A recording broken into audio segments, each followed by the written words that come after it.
Andrew Cotto is a well-known Italian food and drink aficionado. You're the editor-in-chief of Appetito, an Italian food and drink online magazine. You're a chef, you're a critic, you're a tour guide, an aficionado about all things Italian and family and rituals. So nice to meet you, Andrew. It's a pleasure to meet you, Jim. Thanks for having me on. And I hear that you've recently ventured into the podcast arena. Yes, we just had our first podcast, the Appetito podcast, and our guest was Rocco Di Spirito. Oh, terrific. Rocco Di Spirito rocketed to fame quite a few years ago, and he was one of the first chefs to have a reality TV show. He was actually the first person to have a reality TV show. The first person, really? Was the precursor, was the first, the inaugural, I should say, reality TV show on NBC. The same people who made it, when that show was canceled, did The Apprentice with Donald Trump. No kidding. Well, so we have him to thank. I mean, for whatever that's worth. I mean, so tell me, just like Donald Trump and me and my brother Chris, you're from Queens, right? No, I'm actually from New Jersey. My family is from Queens. Yep. Okay. My first novel is set in Queens, and actually two of my novels are. Pasta Mike, my last one, and my first one, The Domino Effect, both take place in Queens. So I use it as a backdrop very often. I'm inspired by the city. I have books in almost every borough at this point, except for Staten Island, and no offense to them. Maybe I'll get there. But yeah, I think I've made myself appear to be like a Queens boy, but I'm actually a Jersey boy. You don't sound like one of us. No, I don't know if that's a compliment or not. It is. What town in New Jersey did you grow up in? Glen Rock. It's in Bergen County. It's just over the George Washington Bridge. Mm-hmm. Bergen County's a beautiful place. Yes. Very near suburb. It was very near. The city felt like the next town over. It was. We could see the city. You know, the skyline was there. It was really easy to get in and out. We were there a lot. So you talked about authoring several books. Tell us what your career path has been. I know you went to school in Connecticut. How'd that come about? And then what was your career path after school? I actually went to school in Virginia. I went to Lynchburg College in Virginia.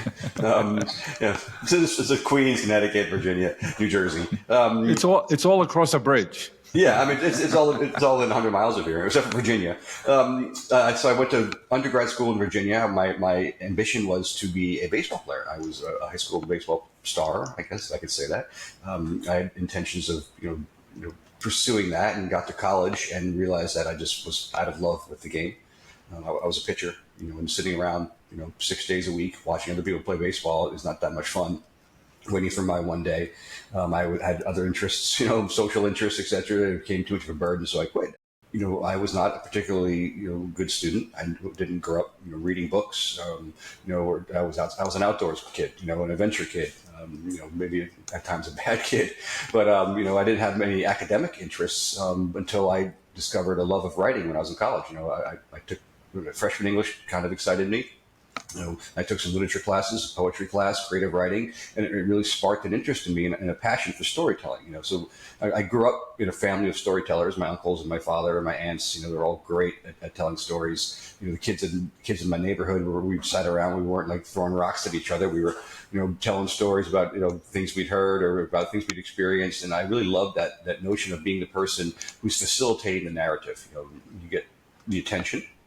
You get to, entertain people. You get to educate them sometimes. So this idea of being a storyteller just landed on me when I was in college.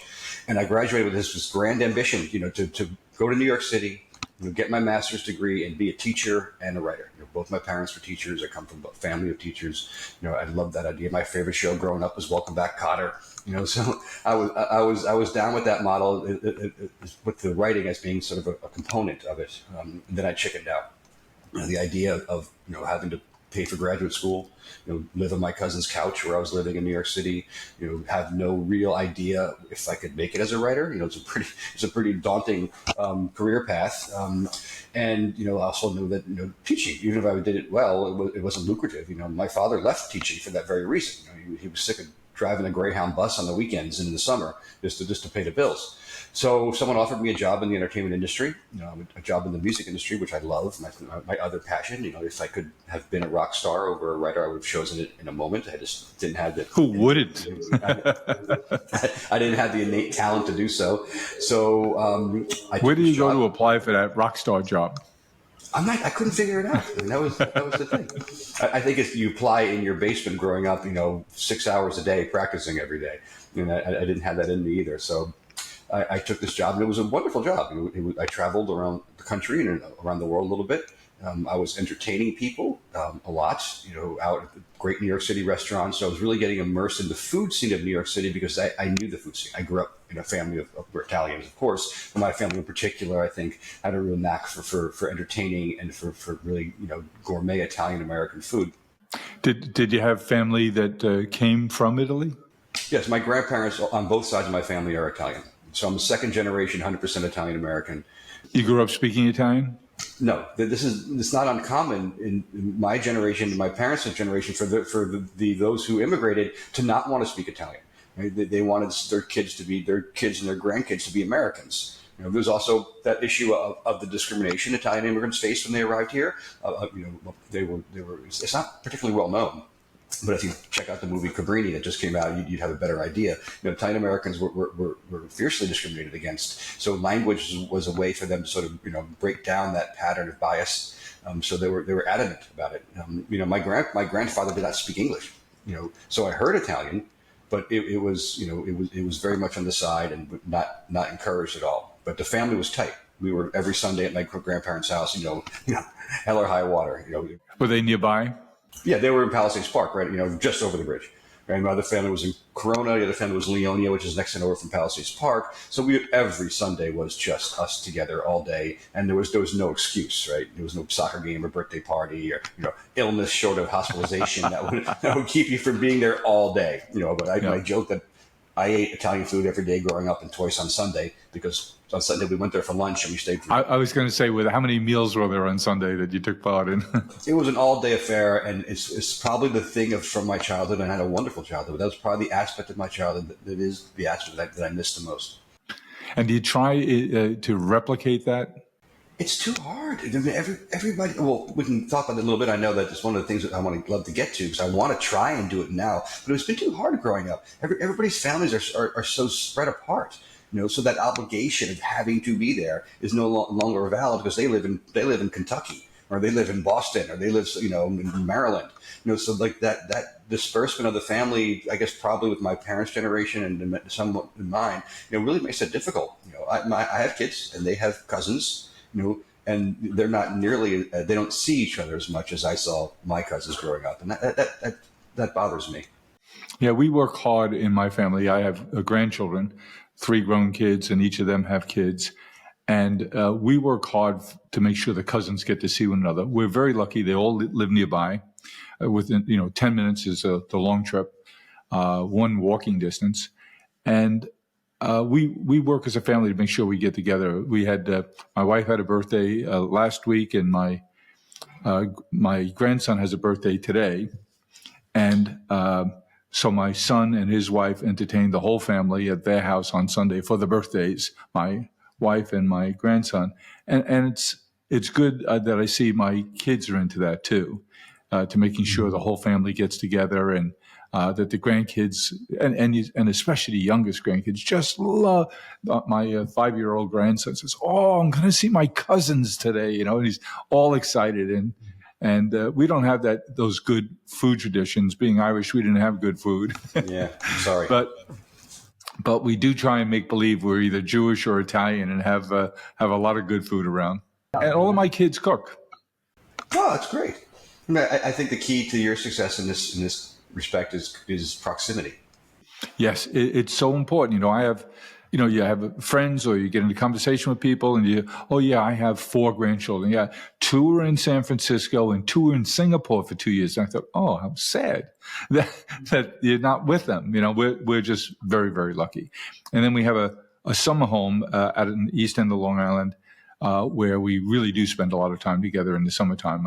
I mentioned I was the oldest of 5, and my brothers and sisters are all about making sure we all get together as a big extended family too. It's getting harder and harder because there's a lot of numbers now, and very few people can handle the large numbers in their homes. I remember several Thanksgivings in my house as a kid. We have other families would join us different years, and I'd love when we'd have Italian friends coming because I love this thing called menegot. What is this? That's a whole meal, and no, for you it's just an appetizer. Oh, okay. Oh, that was my grandmother's specialty, one of her specialties.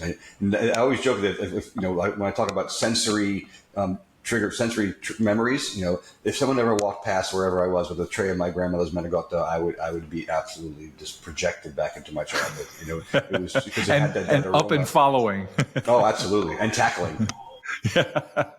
So, tell me about some of the other rituals that you remember or you're trying to mimic from your childhood. Would you say grace before dinner? Would there be the same conversations? Would the same uncle tell the same story every Easter? What do you remember about rituals?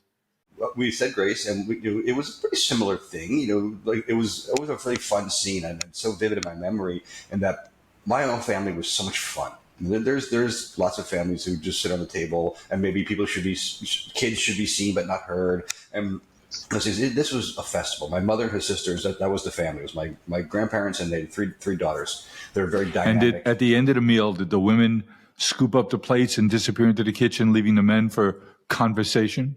Yeah, but it wasn't so gender separate like that. I mean, the men and the women got along fabulously. They were all super fun. My uncles, I think all three of my mothers and her sisters married very well. They had really interesting guys. My dad was a musician. My uncle Nat was a real character from Corona, Queens.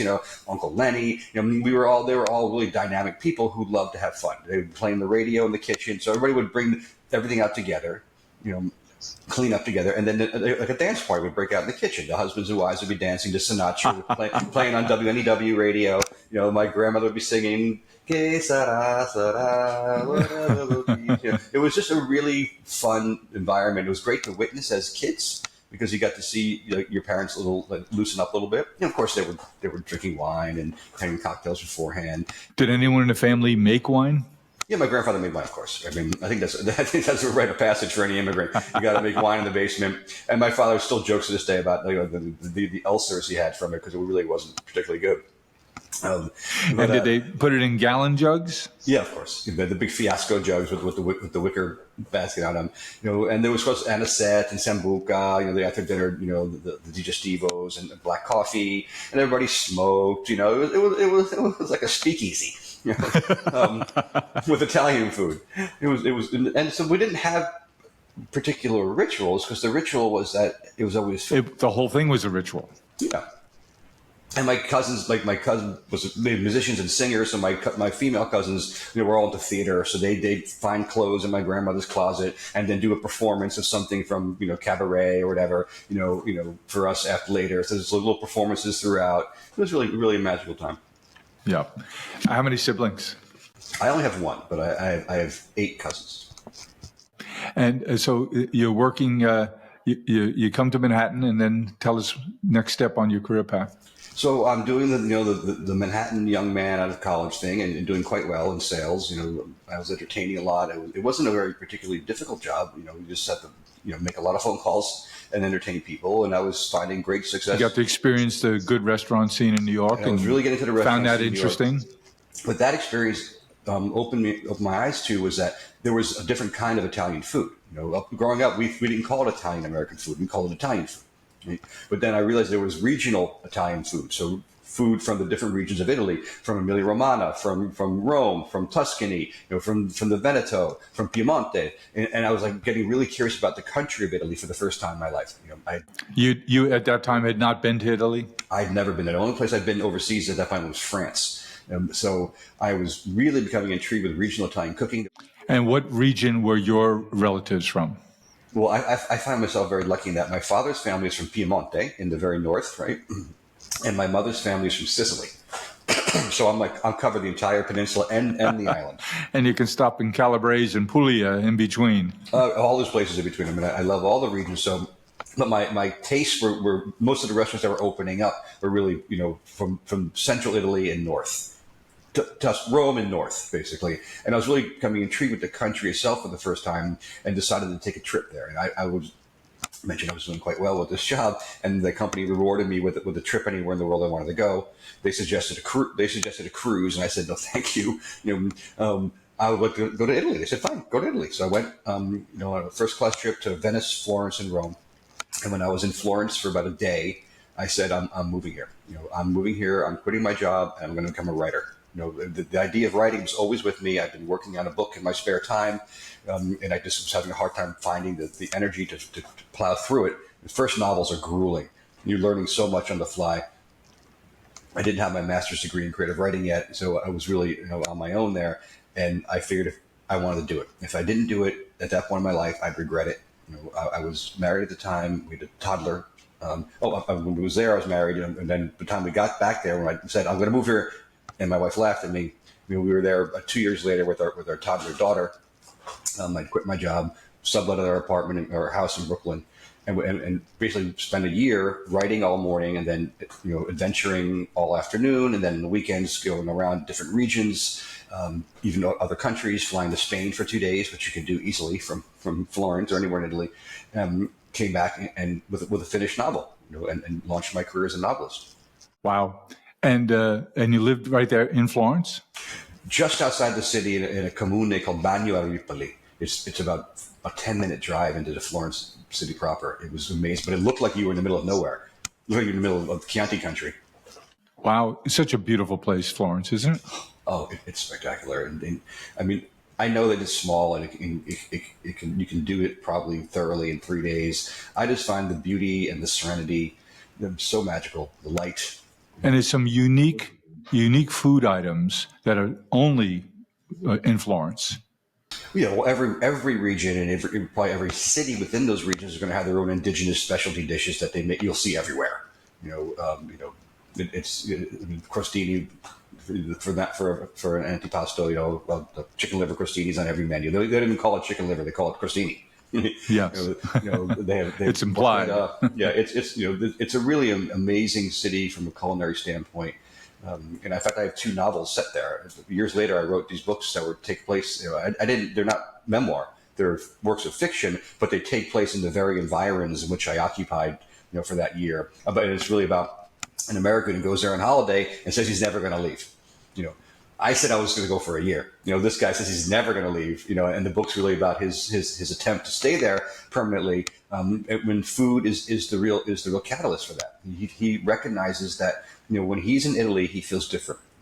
He got there depressed. It was like an escape for him, and he started exploring and discovering all the beauty of the area, but the food in particular, how fresh it is, how accessible it is, how it's for everybody. There's a line in the book about if you want to eat well in New York City, you have to be rich. And what he's saying in Italy, everybody eats rich. It's not a privilege; it's a right, and that affects his mindset. It affects his mental health, and that's why he's so just determined to never leave, because he thinks that quality of life, right, is the best quality of life available, and it's arguable that it is. Yeah, and it's all real food. Yeah, it's all, they don't have farm to table. They have farmers who live down the street, right, who bring it to your table. What else would there be? It's not a concept. Just leave it on a farm? Yeah. It's not a concept. It's a way of life. And one of the big things we do at Appetito Magazine, which I launched last year, is really advocate for that lifestyle. So yes, we want to feature chefs and new restaurants and trends, but we're also really advocating for people to be conscious of what they're eating. To make sure that even whether it's Italian food or not, that we prefer that it is, but they're conscious of it. Where's it from? What's the portion that's appropriate? The big problem we have in America, oversized portions. But yeah, we assume more is more when it comes to food.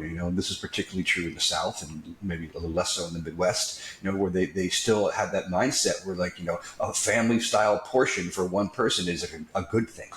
And it's really not. Italians eat, very moderately. They eat throughout the day, right? And they enjoy their food immensely. right? And that's why they're so fabulous. I mean, look at the Italians. So there's And they so walk beautiful. everywhere. They walk everywhere. They're active, like in that respect. And, there's like 2 gyms in all of Italy, but people look like they exercise, because the way they eat and in the lifestyle, they ride their bikes everywhere. They walk, so we're really advocating for that at Appetito, that the lifestyle. So, how did the idea for Appetito come to you? This is an evolution of your living there. You always love the culture, the rituals, the food, the lifestyle, and you say we ought to chronicle our interest and create a magazine. But you say, well, let's skip ahead. We see what's happening to the print publications everywhere else. Let's go right to a digital magazine. Yeah, I wish I had that much foresight. I mean, unlike you, Jim, I'm not an entrepreneur. I don't have those instincts and those skills. I was writing a lot about Italian food. Right? I found its way into all my novels. And at one point my agent said to me, "You should really write." You just wanted to write it off as research. Come on, we know what you're up to. I'm not that smart, I told you. And I was just like, I like feeding people, so I ended up starting feeding my characters. And it was pointed out to me that, hey, you do a lot of really good food writing. And I said, oh, I guess I do. So I pivoted from there into writing food for newspapers and magazines. I wrote extensively for the New York Times for many, many years. I wrote for Men's Journal, had a column that had a lot of Italian food. Rachel Ray's magazine. The list is probably published 500 plus articles over the last number of years. But they started veering closer and closer to being almost entirely about Italian food. So I found myself writing extensively for La Cucina Italiana, which is the Bible of Italian food magazines in Italy. They had a USA operation. They folded that operation during the pandemic for some reason, some decision out of Milano. And I said, fine, I'll take my stories elsewhere. And I was having a really hard time finding publications who wanted to print stories about Italian food in general, in particular the people behind the food, which is really my focus. And they were really interested in more progressive cuisines and chefs from different parts of the world with different backgrounds, and et cetera. And there just wasn't room for what I believe to be, and I'm not alone in this belief, the most popular food in the world. So I went to the person who was my managing editor at La Cucina Italiana, a guy named Richard Martin, a publishing veteran, and said, "There's a void here. Right? There's not a single publication dedicated exclusively to Italian food in America, and people want that publication." We brainstormed for a while, and we came up and we launched it together. This last June would probably be our official launch date. And it took off right away. It's been very popular, I assume. It's popular, but it's a lot of work, Jim. My goodness, being an entrepreneur is tough. This is probably why I never had the instinct to do it, because we're a startup, right? And there's 2 of us. Thankfully, we have a collection of really talented, generous contributors who help us keep the magazine fresh, and we have content every single day. But it's still a lot of busy work. I'm loading photos and writing captions and cropping those photos and editing people's work. I'm a writer. I'm not trained as an editor or a magazine. I mean, I'm not even a journalist necessarily by training. I'm a novelist by training. So this is a lot of this is new to me. And my partner does much of the heavy lifting, and I'm sort of the front of the magazine. But we still spend a lot of time staring at our screens, posting and promoting. You got to promote on social media. We need a staff. We need an investor. So in Appetito Magazine, besides the food, are you talking about your youth experiences, your own family experiences, your own adult travel experiences? Because so much of what you seem to be interested in is the gathering around the table, what that means beyond the food. Yes, you're an expert on the food, and it's the centerpiece, literally and figuratively, of the table. But it seems to me those connections, those family situations, that dialogue seems to be equally important to you. We promote that a lot in the magazine. I've shared my own personal experiences. I mean, my favorite kind of journalism writing is personal essays. I love saying, I wrote about how I went to Italy, how I got there. I write about the things I did when I was there. I write about, the experiences I have here in New York, with food. And I talk a lot about the way it affects my well-being. The personal experience about this really does have an impact, on how I feel. And then these are tough times, the pandemic was really an eye opener for me. I was probably 90% committed to Italian food in my career. And then the pandemic really pushed me over the edge because, I think it saved me. I was eating really healthy. I was doing Facebook Live presentations. I'd read passages from my books and then cook the things that I made. and they were really popular. People were saying, I look forward to this every single week. I look forward to so it was really inspiring me to sort of get my face out. That's creative. It was great. I did a TV show called Dinner with Andrew, where my friend who was a creative director would come in and film me making things. It's on my YouTube channel. So I really got this idea of like not just sharing recipes, and I think that's valuable, but like really like entertaining people and educating them about Italian food and being a public face. I've been on TV quite a few times here in New York, particularly with Andrew Cotto. I'll be on WPIX, the Channel 11 next week. Like really like being out front with this. Talking about not just the rituals and the enjoyment, but the benefits. Just are immense. Besides Rosanna's restaurant, which is a really good one and just a couple of blocks from where I am now, what other restaurants in Manhattan do you really like going to? That's a good question. How much time do we have? As much as you need. I love the high-end places like the Leopard de Artiste and El Gattopardo, Luciolo up on the Upper West Side, Casa Limone in Midtown. El Gattopardo is top of my list. Il Mulino is good too, but I was in there last year with a couple we're friends with, and we were in there very early, and it was a December night. We were going to at Carnegie Hall right behind it for the holiday pops, and who walks in but Sir Paul? Paul McCartney came walking in just before us at the table, and he's blowing into his hands, warming them up, and we're the only table occupied. They had a big table in the back that he was going to. A couple other people had arrived for it. And he stopped by the table to say hello. And I don't recognize celebrities, and I'm certainly not awestruck by celebrities, except for Sir Paul. Yeah. I don't blame you on that. I hear he bounces around a lot of Italian restaurants. I think he was just in Sistina, which is a great, you've been there on the Upper East Side, Sistina. Sure. That's fabulous. But my favorite place to eat in New York is not one of the more high-end places. It's a Neapolitan pizzeria and restaurant on West Houston Street called Song in Napoli. It's just amazing. They have one on the Upper West Side too, and two on the same street in West Houston, and one in Rutherford, New Jersey. It's fabulous. The guy's a real Neapolitan. He's an incredible guy named Ciro Iovine, and I just love him as a human being. And he sort of testifies to my belief that I'm far more interested in the people, or I'm as interested in the people as I am in the food. A friend of mine has a saying. He's a New Yorker that has lived most of his adult life in St. Louis, but he said, our favorite restaurant is the one where they know our name. And I think everybody has their favorite local neighborhood Italian restaurant. And I live out in Manhasset on Long Island. The next town over is Port Washington, and ours is DiMaggio's. And just the people are wonderful. It's an unpretentious place. It's a simple place, but the food is so good. But more than that, the warmness of the people there. They've been there. Everyone who works in there has been there 30 years.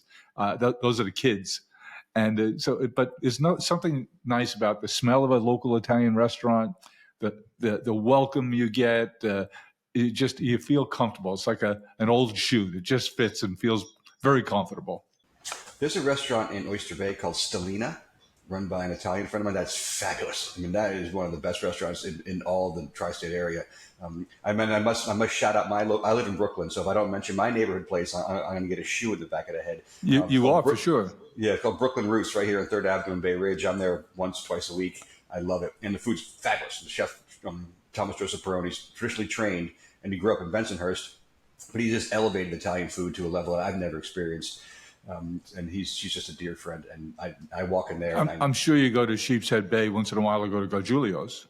Yes, Gargiulo's is great. That's Coney Island, actually. And Michael's of Brooklyn in Marine Park. That's staggering, too. I mean, there's just so many restaurants. Again, how much time do we have here? We can do this all day. So when you're in Italy, do they have Chinese food there? Yeah, for Chinese tourists. I was going to say, we were chatting yesterday about chatting with you. And I said, I've been to Italy many times, and I love Italy. It's my wife and my favorite place in the world. But I said, I don't remember seeing anything other but Italian restaurants. I mean, you'll see a little Chinese place tucked around the corner, but I really think they're catering to the Italian who does it on the side, and B, just the throes of Chinese tourists are going through there who just at some point are they're going to want to eat Chinese food. Well, so tell me, how is What's your favorite part of Appetito and the things you're doing now? You talked about all that there is to do, and people can't imagine that every little dot you see on that beautiful website had to be crafted by somebody, and that work had to be done. But what are you enjoying most about this whole experience? The community. I'm out 3 nights a week if I want. I'm trying to pare that back a little bit because I'm burning out. But like, there's a really great Italian food community in New York and around the country. The people are just so enthusiastic. All our contributors, the restaurants that we work with, the chefs we meet, the PR people who put us in touch with them. It's a really beautiful community. I was at a party last night at Sette Pani Ristorante in Harlem. The Sette Pani family has a bakery in Williamsburg and a restaurant in Harlem. Oh, beautiful family. We joke that I'm Andrew Cotto. I'm part of the family. And they had a party for Anna Francese Gass, who has a new cookbook out. And it was just a beautiful scene. She was lovely and kind and welcoming, and everybody there was happy. It's very validating to be surrounded by people. The PR people I work with, a lot of them are my personal friends. I just went to one of their baby showers.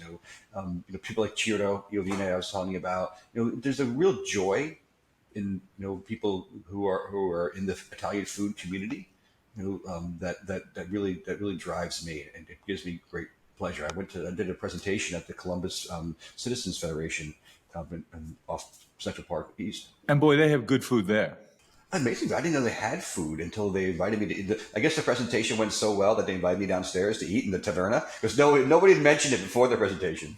And all of a sudden, it's like, Andrew, let's go downstairs, bring your friends, And the food was fabulous. I'm actually going back there to read passages from my Italian books, all food passages, and they're going to make a menu based on the things I read, and we're all going to go. Oh, that sounds like fun. You have the lecture upstairs, and then you come downstairs for the meal. You guys should come. You and your wife should come. We'd love to. So. I love when you go to the Italian American League club there that you start with a couple of lumps of that. I don't know where they get that Reggiano Parmigiana there. It's just the best. Yeah, it's from Emilia Romagna. Just say, that's why it's so good. Save the rest. I'm going to just nosh on this. Oh yeah, they have this big. Know where it's not from? Wisconsin.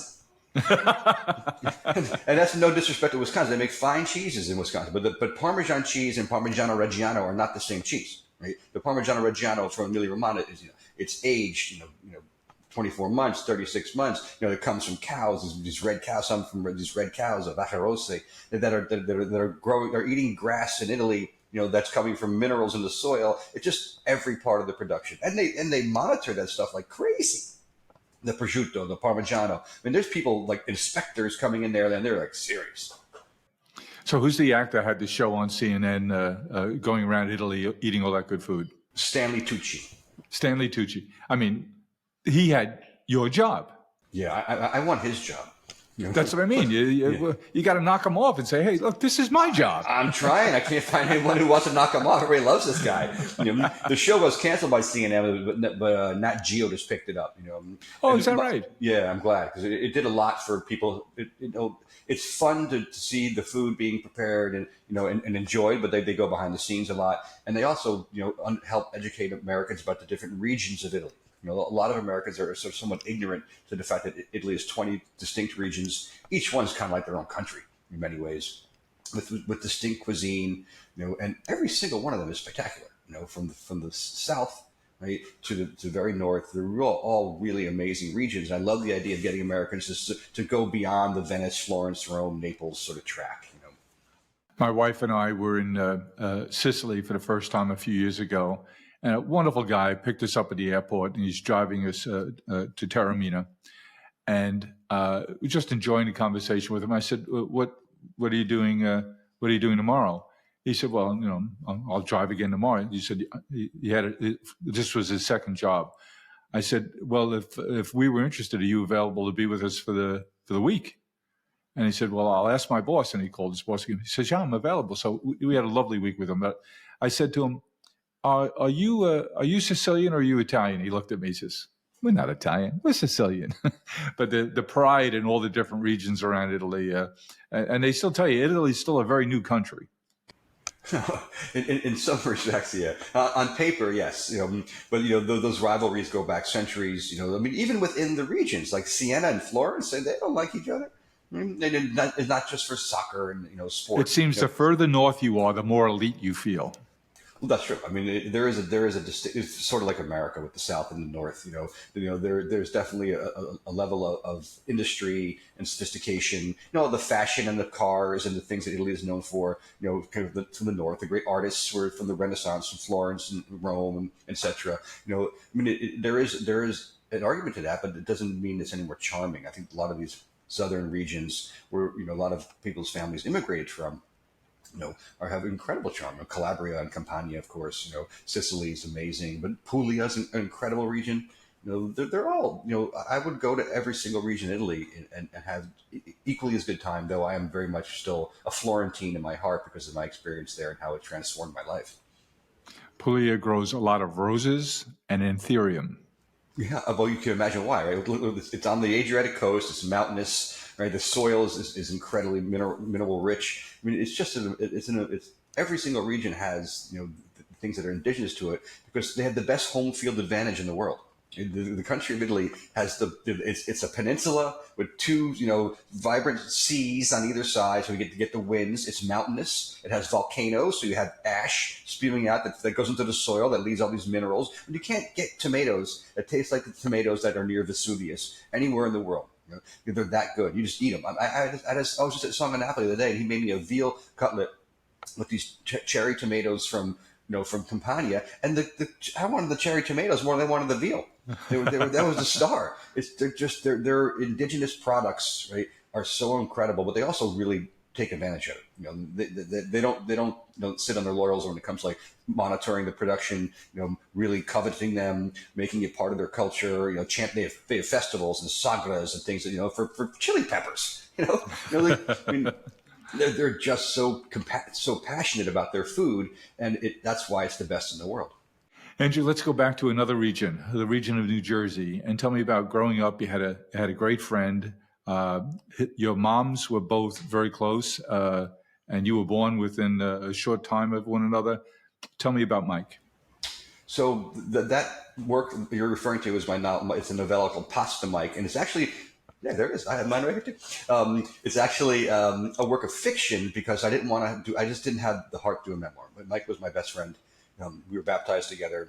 Our mothers, as you mentioned, were pregnant at the same time. They were neighbors in this little sequestered little neighborhood, and we grew up in each other's skin. I mean, I saw him every day of my life. It was the first thing I did every day was get up, go to his house, or he was coming to my house. Whoever got there first, and we spent all day together. We went through our rites of passage together. He was the best man at my wedding. We remained that close through our entire lives. And we were in our early 40s. He was diagnosed with leukemia, and Mike was huge. He was bigger. He was a larger than life figure. He was a law enforcement officer, just like his father was a New York City cop. He was 6', 240, all muscle. Irish, handsome, beautiful kid, huge, the biggest heart. That was the biggest part of him. I always say, like, I was trying to describe him in a nutshell is that he was the most popular guy at the party, but he's also the nicest guy at the party. Who had this instinct to say, this person is not feeling welcome. I'm going to make him feel welcome. It was like his job. So when he was diagnosed, it was devastating. It still bothers me every single day of my life. And then when he passed, it set me off the rails pretty bad.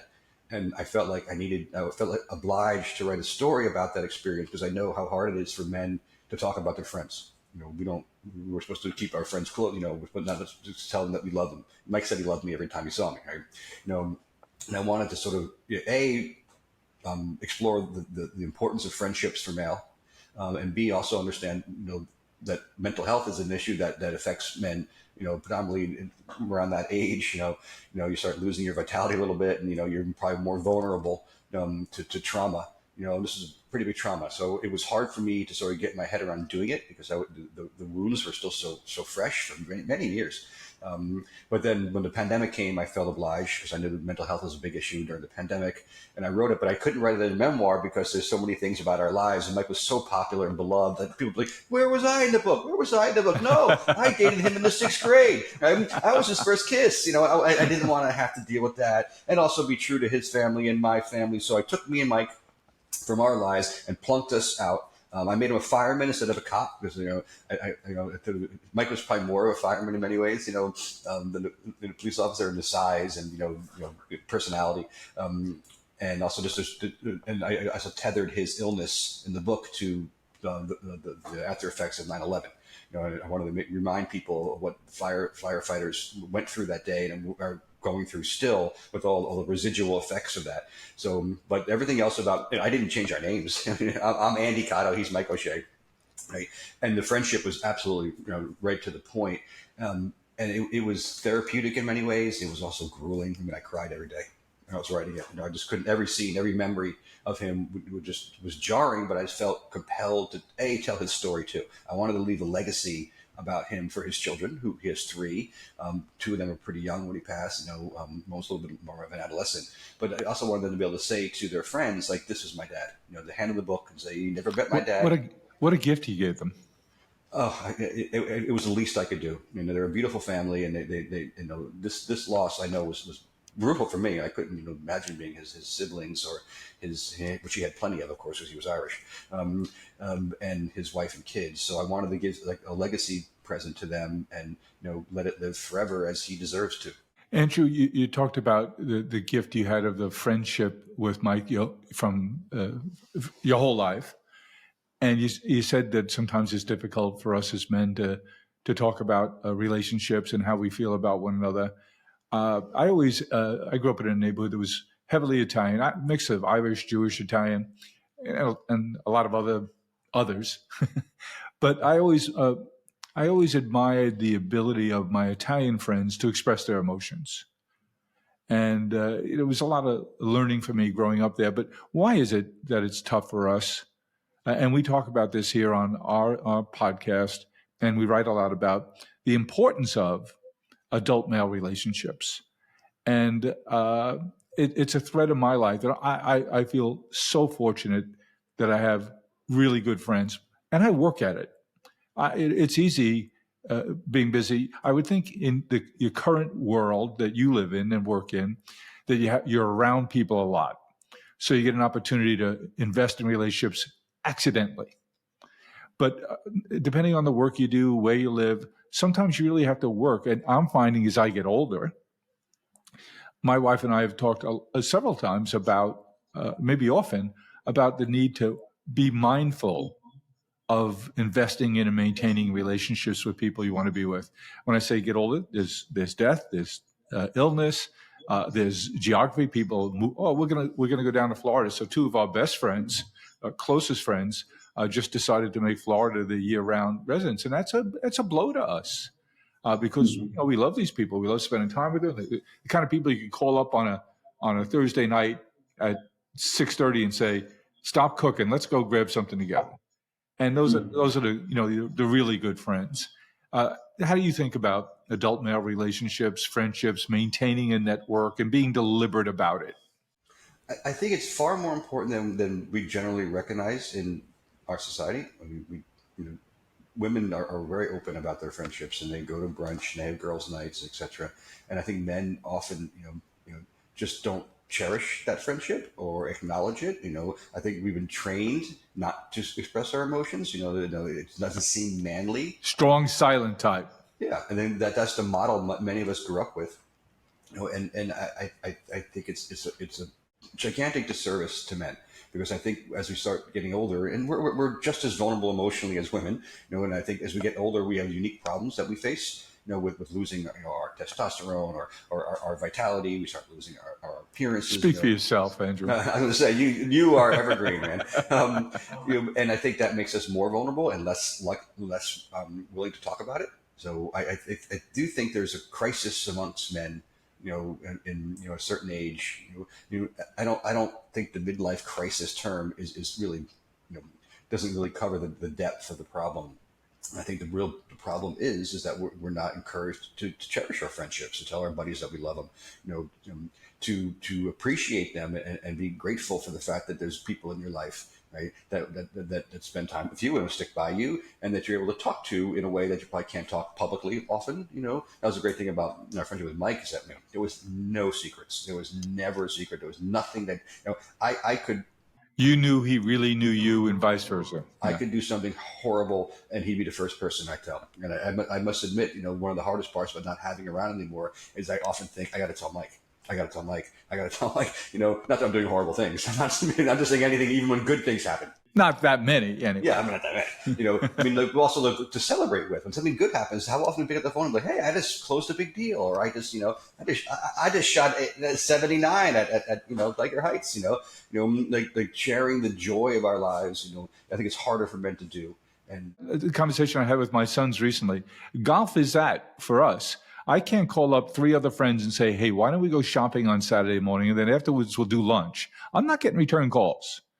But if we're fortunate enough to be physically to be able to play golf, and it's social, it's 100% social. Yeah, you're getting a walk and you're getting a little exercise, but it's all about being with people you want to be with and spending time and being away from your responsibilities for a couple hours. yeah, and I wish there was more options like that for men to do. Golf seems to be the buddy thing, right? But not everybody plays golf. Right? I think there'd be something valuable in really encouraging men, to do the brunch thing. I mean, we don't have to call it brunch. To go steak night or whatever you want to do, right? Sports obviously rallies men around each other a lot. I just don't think that it's given enough attention, and I think that's to our harm, society's harm. Andrew, let me round it out by asking you about the role that faith has or does play in your life. You mentioned that you and Mike were baptized on the same day. What role is religion and faith played in your life? My feeling about it is I have great faith in humanity. I don't necessarily ascribe to any particular belief, but I'm open to it. But my faith lies in the fact that I really believe in human beings. I think we are capable of immense accomplishment, of immense compassion. I do believe that, like many like Catholics do, that that love is a conquering force. So I sort of practice my own version of faith and try to be as noble as I can to my neighbors and my friends and the people that I come across. I taught for 15 years in higher education, and I felt like I was more than just an educator for my students. Like a role model and someone who could help them understand the world. The first book, my book, The Domino Effect, it's really a moral tale about an obligation we have to help people who need our help. Whether they're your friends or strangers, whatever. When you have this and they need that, you give them some. Right? If someone's lost, they don't know that, you stop and help them, and where you are, you help them. So it's very much like some of the best tenets of religion. Just sort of through my own interpretation. Andrew, what's next for you? What's the next big goal for Appetito? Well, if it doesn't kill me first, I would love to really grow it. I mean, we are doing amazing work. Our content's incredible. It's just a matter of getting up to a point where we can start seeking investors or big advertisers. You have to have a certain amount of credibility before people will start putting money into it. We're doing everything right. I would love to find an investor. My partner and I would love to find an investor so we could bulk up the team, and put more of ourselves. Is Appetito going to be running things like guided trips to Italy? Yes, that's a great point. That's it. We actually have one on the calendar right now for May or June with another company that we're friendly with. I'm not sure if we're going to be able to pull it off yet, but that's a big part of our agenda. Is definitely luxury food wine trips to Tuscany, Emilia Romagna, Lazio, Campania, North Piemonte. Yes, that's a huge part of what we want to do. We just need to get to a point where we can sell it with credibility. I could definitely lead a tour to Tuscany or Emilia Romagna right now. We just got to get people to have faith in us and know who we are. What about Tuesday's table, Andrew's table at that local restaurant, local favorite Italian restaurant? Brooklyn Roots. Brooklyn Roots. I could see people signing up online. Yeah, I'm in for $1.25 to sit at Andrew's table on a Tuesday night and he chooses the menu and we talk about it and we get to know one another. I'm down. That's funny. I also write for the Brooklyn Eagle, the newspaper here in Brooklyn. I'm their lead food columnist, and we just launched a Brooklyn dining club. I love it. It's such a joyous time, and I got to admit, to you, Jim, I don't do it enough. I do it for work, right? But I keep advocating for Sunday lunches. Let's do this again. Let's bring it all back with your friends. And I recognize that I've become a little bit of a recluse, in ways. I think there is pandemic of loneliness in this country right now. A lot of people are still sort of shaking off the dust from the pandemic or the wounds, whatever you want to call it, and are reluctant to be social. And I keep advocating for people to get together and eat around the table. And I myself haven't done it that much. So, I live alone. I work at home. I should be out, with friends and family much more often. So hopefully me saying it out loud, will help me, sort of shake my doldrums. So if our listeners are interested in learning more about you and the work you're doing at Appetito, they can just come to appetito.com, come to the site, and on the front page bulletin board, they can see where Andrew's hosting something and be able to decide if they want to come along and get to see you in person. Well, that's the problem of having like dual careers or multiple careers. I'm also the editor-in-chief of Italian American Magazine and the Sons of Italy magazine. So I have like 3 jobs. No kidding. Yeah, it's a great magazine. So if you go to appetitomagazine.com, you can see all the content we're putting up. If you want to come to one of the dinners that I'm hosting, that's at the Brooklyn Eagle. They have a newsletter called Good Food that you can sign up for that I co-author every week with my partner Alice, and they can find out about the events there. They're on Eventbrite, so they're called the Brooklyn Dining Club. That's where they'd find them. And they're interested in anything more about me and my novels and my appearances. Of course, my website is andrewcotto.com. Well, andrewcotto.com. So nice to get to know you today, have a wide-ranging conversation. You're a terrific guy, and you're filled with passion and talent too, obviously. And I love what you did with Pasta Mike and the tribute to him and the lesson you teach us all about the value of friendship and how to earn friendship and invest in those relationships because, as you say, they're so important. Thanks, Andrew. It was a pleasure to talk to you. Thank you, Jim. It was my pleasure. Bye-bye.